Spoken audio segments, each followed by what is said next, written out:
Welcome to this episode of Season Scholar, Season 3. We have been following Professor Ray for from the first season, and somehow the time has come. And now today we have with us Professor Chittaranjan Ray, who is permanent director of the Nebraska Water Center.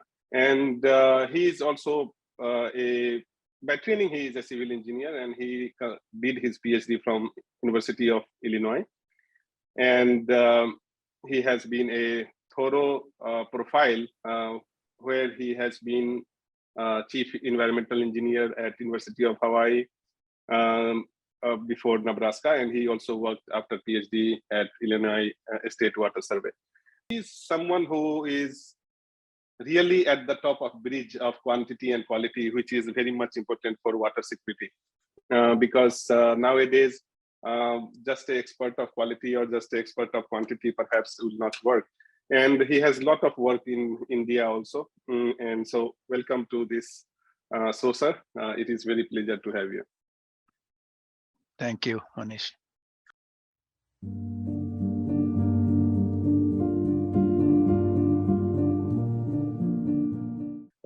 So what is going to be your advice to someone who is so there is a three part of it.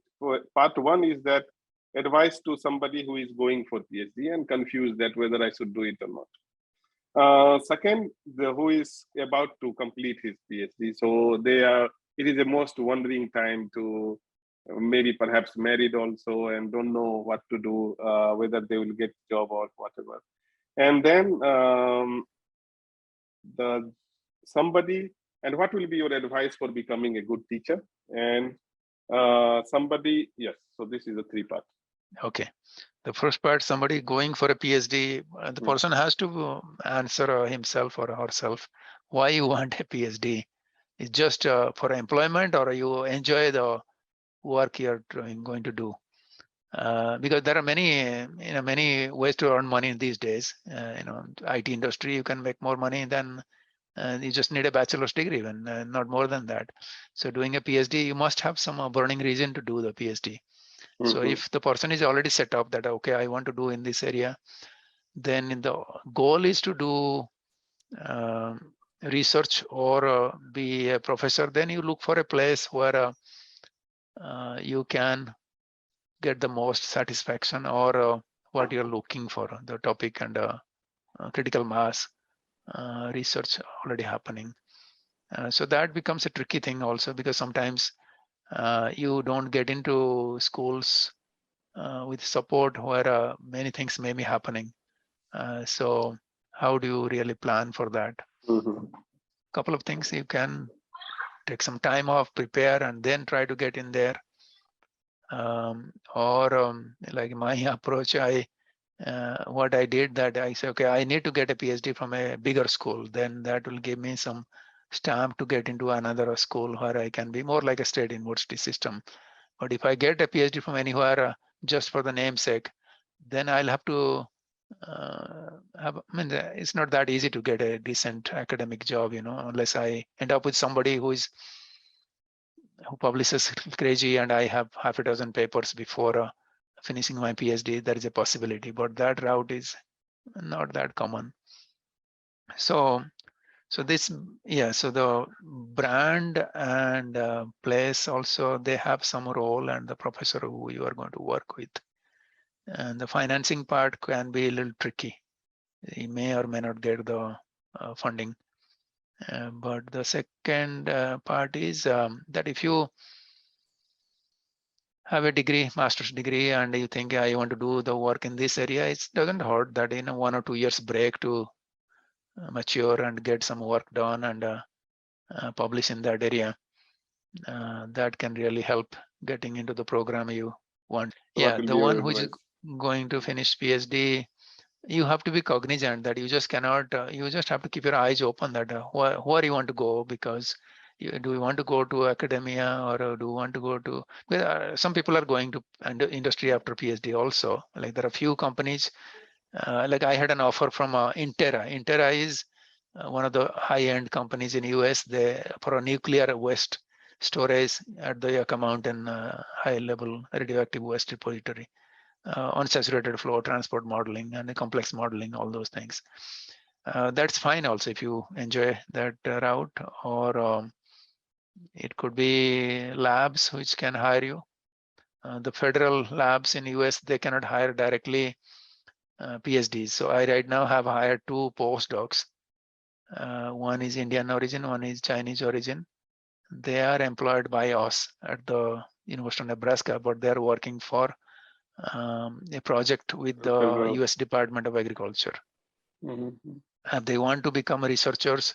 Most likely the funding is there, they can become, and then it's up to them that once they get a green card, they can get into some place they want to. So there is that green card thing, what I was mentioning. I don't know how explicit I want to be here, but there is this exceptional qualification category where the PhDs fall with high level of publication and all that. That's where it is nearly current in terms of getting a green card, like if you can qualify and accepted in that category.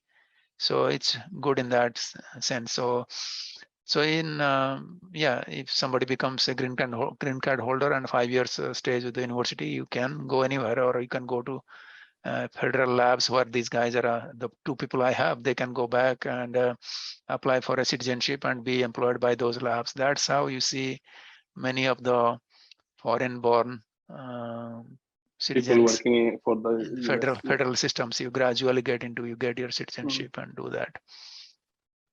But then, yeah, all 3 options are there. The preparing is that, yeah, you have to be careful also before you finish.